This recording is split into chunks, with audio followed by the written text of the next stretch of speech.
পঞ্চগড় নীলফামারী দুই জেলার মাঝে এত সুন্দর একটা জায়গায় চলে গেলাম আমরা সবাই। এই মিনি সুইজারল্যান্ডটা পঞ্চগড় জেলার মধ্যে, বিশ্বাস করা যায়?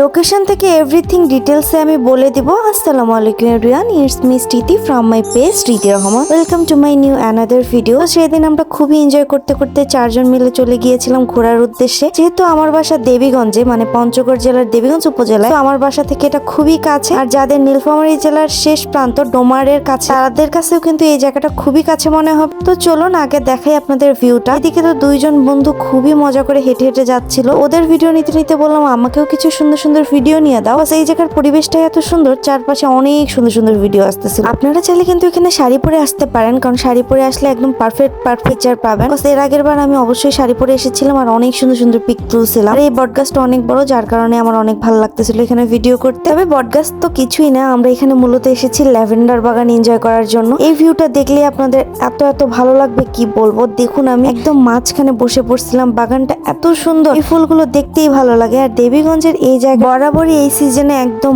মোস্ট ডিমান্ডিং প্লেস, কজ এই জায়গায় সবাই আসে আর অনেক সুন্দর সুন্দর ফটোশুট করে। এখন আমরা এখন চারজন মিলে কি ধরনের ভিডিও বানাচ্ছিলাম, আর আপনাদের ভাইয়ারা কিন্তু খুবই পচাচ্ছিল আমাদেরকে। এই তো ভিডিও শেষ করলাম। এখন বলি আপনাদেরকে এটার লোকেশনটা। আপনারা ফার্ম গেট আসবেন, এসেই ফার্ম গেটের ভিতরে ঢোকার আগে এই প্লেসটা পেয়ে যাবেন। আশেপাশে কাউকে জিজ্ঞেস করলেও তারা আপনাদেরকে বলে দিবে। এই জায়গায় ঢোকার জন্য কোনো পারমিশনের প্রয়োজন হয় না। তো আজকে ভিডিওটা এই পর্যন্ত। আর কোন জায়গা থেকে দেখতেছেন অবশ্যই কমেন্ট করে জানাবেন। আল্লাহ হাফেজ, টাটা।